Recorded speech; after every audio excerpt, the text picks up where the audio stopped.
Innal hamdalillah nahmaduhu wa nasta'inu wa nastaghfiruh wa na'udzu billahi min shururi anfusina wa min sayyiati a'malina man yahdihillahu fala mudilla lahu wa man yudlilhu fala hadiya lahu asyhadu an la ilaha illallah wahdahu la syarika lahu wa asyhadu anna sayyidana Muhammadan abduhu wa rasuluh. Allahumma shalli wa sallim ala sayyidina Muhammadin al-fatih lima ughliq والخاتم لما سبق ناصر الحق بالحق والهادي إلى صراطك المستقيم وعلى آله وصحبه حق قدره ومقداره العظيم. قال الله تعالى في كتابه العزيز أعوذ بالله من الشيطان الرجيم يا أيها الذين آمنوا اتقوا الله حق تقاته ولا تموتن إلا وأنتم مسلمون. Shadaqallahul azim wa sadaqa rasulun nabiyil karim wa nahnu ala dzalika minasyahidin wasyakirin walhamdulillahi rabbil alamin. Ma'asyiral hadirin jamaah salat Jumat rahimakumullah. Tak bosan-bosannya khatib berwasiat kepada diri khatib pribadi untuk senantiasa meningkatkan kualitas takwa di hadapan Allah Subhanahu wa taala. Takwa yang semestinya dan seharusnya setiap detik, setiap menit dan setiap hari, terlebih setiap Jumat, khatib berwasiat kepada para jamaah umumnya untuk senantiasa meningkatkan kualitas takwa. Seharusnya takwa tersebut terus meningkat dalam diri kita.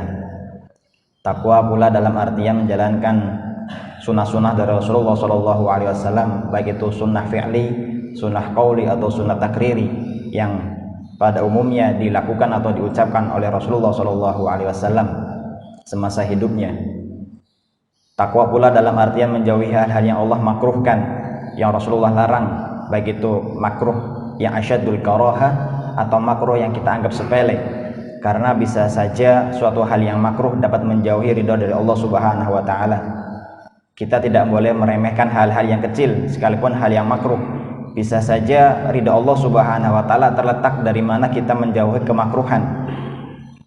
Sebagai contoh, ketika kita menjauhi, kita tidak, misalnya kita makan berdiri, jika kita meremehkan makan berdiri sekalipun hal tersebut tidak berdosa, tetapi kita konsisten, kita selalu melanggar kemakruhan, bisa saja jika kita terus melakukan hal tersebut Allah menjauhkan ridha dari kita semua. Na'udzubillah tsumma na'udzubillah. Ma'asyiral hadirin rahimakumullah. Salat serta salam marilah kita junjungkan kepada Nabi Agung Muhammad sallallahu alaihi wasallam, yang dengan beliau kita dapat merasakan nikmatnya iman.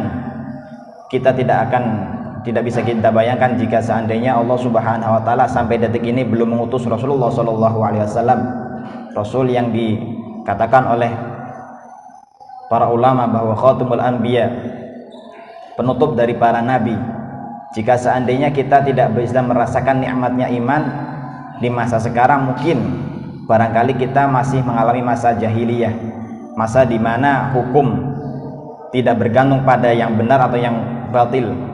Hukum hanya berlaku pada kesukuan.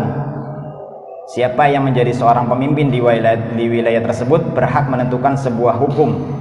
Jika hukum tersebut sesuai dengan pemimpinnya, maka dia wajib mengikuti pemimpin tersebut. Atau sebaliknya, jika suatu hukum tidak disukai oleh pemimpinnya, maka kita wajib menjauhi sekalipun hal tersebut di luar dari koridor syar'i. Ma'asyiral hadirin rahimakumullah. Berbicara tentang tauhid, suatu hal yang wajib kita ajarkan kepada putra-putri kita semasa mereka masih kecil. Bahkan sebelum kita mengajarkan apapun tentang ilmu pengetahuan, bahkan tentang Rasulullah SAW sekalipun, yang paling utama kita ajarkan kepada putra-putri kita yaitu tentang tauhid, beriman kepada Allah Subhanahu wa taala.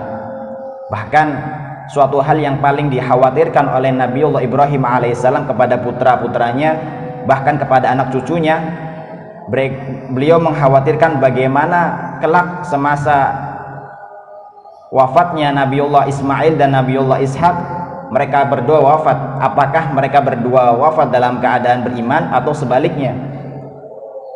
Bahkan lebih dari itu, yang dikhawatirkan oleh Nabiullah Ibrahim alaihissalam bukan hanya kedua putranya tersebut, tetapi bagaimana anak cucu dari Nabiullah Ismail, anak cucu dari Nabiullah Ishak alaihissalam akan melahirkan generasi yang mentauhidkan oleh Allah kepada Allah Subhanahu wa taala.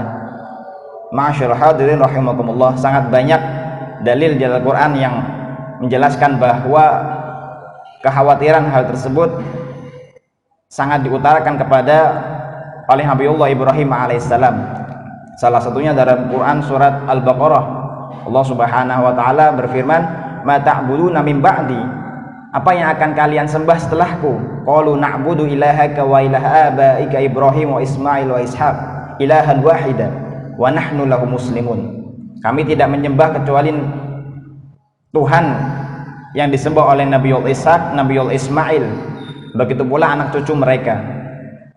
Maka ma'asyiral hadirin rahimakumullah, di era yang serba digital ini, di era yang serba modern ini, kita tentu tidak bisa memungkiri bahwa pengetahuan umum, sains dan sebagainya sangat penting, apalagi dalam rangka kita memenuhi fardu kifayah.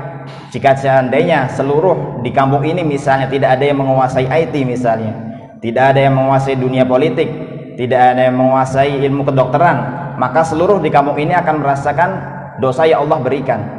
Tetapi jika ada satu saja yang memenuhi fardu kifayah, maka hal tersebut telah gugur. Memang hal tersebut telah benar, tetapi ingat bahwa kita memiliki putra-putri yang Allah amanahkan kepada kita. Jika seandainya amanah tersebut tidak kita jalankan, maka dunia ini hanya debu bagi Allah Subhanahu wa taala. Kita memiliki dunia dan seisinya. Barangkali kita orang yang paling kaya di kota ini, barangkali kita orang yang memiliki pandangan terpandang di mata masyarakat, tetapi naudzubillah kita tidak memiliki iman di hadapan Allah Subhanahu wa taala. Maka apa pertanggungjawaban kita kepada Allah Subhanahu wa taala kelak di akhirat nanti? Kekayaan, jabatan dan sebagainya tidak ada nilai di hadapan Allah Subhanahu wa taala. Ma'asyiral hadirin rahimakumullah, itulah mengapa Allah memberikan reward yang sangat besar ketika kita melafalkan Quran surat Al-Ikhlas. Quran yang tidak ada kata Al-Ikhlas, tidak ada kata ikhlas di dalamnya. Jika kita membaca surat Al-Baqarah, ada kata Baqarah di dalamnya. Jika kita membaca surat Ali Imran, ada kata Ali Imran di dalamnya. Tetapi jika kita membaca surat Al-Ikhlas, apakah kita menemukan kata ikhlas di dalamnya? Tentu tidak. Karena kata ikhlas adalah di batin, di hati kita. Sebagaimana kandungan dari surat Al-Ikhlas tersebut, yaitu mentauhidkan Allah Subhanahu wa taala. Bagaimana riwayat yang Allah berikan ketika kita membaca satu saja surat Al-Ikhlas, maka Allah akan memberikan pahala sepadan dengan sepertiga Al-Quran. Ta'dilu thulutsal Quran, akan setara dengan sepertiga Al-Quran. Jika kita membacanya 2 kali, maka ta'dilu thulutsail Quran, setara dengan 2/3 Al-Quran. Jika kita membacanya 3 kali, maka kita seakan-akan kita telah membaca Al-Quran seluruhnya. Itulah mengapa para ulama mengajarkan kepada kita untuk membaca surat Al-Ikhlas tidak cuma 1, tidak cukup 2, tetapi 3. Seakan-akan kita telah menghatamkan Al-Quran, karena kandungan dalam Quran surat Al-Ikhlas itu sendiri adalah mentauhidkan Allah. Qul huwallahu ahad, sangat jelas, sangat tegas bahwa katakanlah Allah itu Maha Esa. Allahus Samad, Allah tempat berlindung, Allah tempat bersandar. Lam yalid walam yulad, Allah tidak beranak dan tidak diperanakan. Walam yakul lahu kufuwan ahad, dan tidak ada persekutuan bagi Allah Subhanahu wa taala. Semoga dengan adanya kita mendirikan sholat Jumat dan mendengarkan khutbah yang singkat ini, kita bisa meneguhkan iman kita, terutama kepada putra-putri kita, agar senantiasa beriman kepada Allah Subhanahu wa taala, meyakini apa yang Allah ajarkan kepada kita, apa yang Rasulullah SAW ajarkan kepada kita, baik melalui para ulama, melalui ayah atau ibu kita, atau melalui ulama yang ada di sekeliling kita. Barakallahu li wa lakum fil Qur'anil azim, wa nafa'ani wa iyyakum bima fihi minal Qur'anil azim, wa taqabbal minni tilawatahu innahu wal ghafurur rahim. Aqulu qouli hadza wa astaghfiruhu wal ghafurur rahim.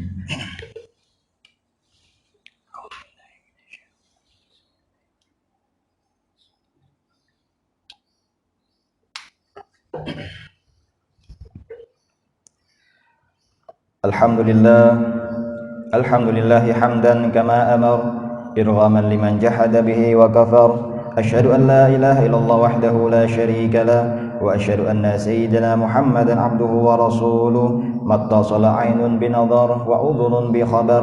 أما بعد، فيا معاشر المسلمين، اتقوا الله تعالى وذروا الفواحش ما ظهر منها وما بطن، وحافظوا على حضور الجمعة والجماعة، واعلموا أن الله أمركم بدأ فيه بنفسه وثنى بملائكة كرسيه، وقال الله تعالى: ولم يزل قائلا عليما: إن الله وملائكته يصلون على النبي يا أيها الذين آمنوا صلوا عليه وسلموا تسليما.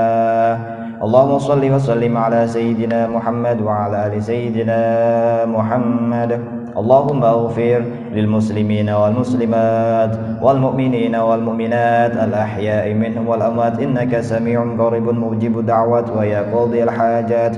اللهم اغفر لنا ولوالدينا، اللهم اغفر لنا ولوالدينا، اللهم اغفر لنا ولوالدينا وارحمهما كما ربيانا صغارا.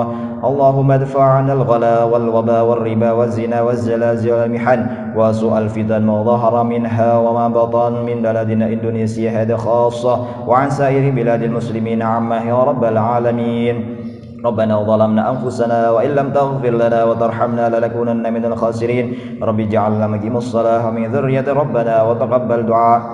ربنا آتنا في الدنيا حسنة وفي الآخرة حسنة وقنا عذاب النار. سبحان ربك رب العزة عما يصفون وسلام على المرسلين والحمد لله رب العالمين.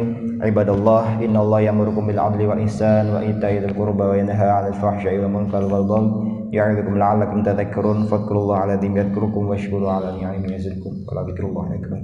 أقيموا الصلاة.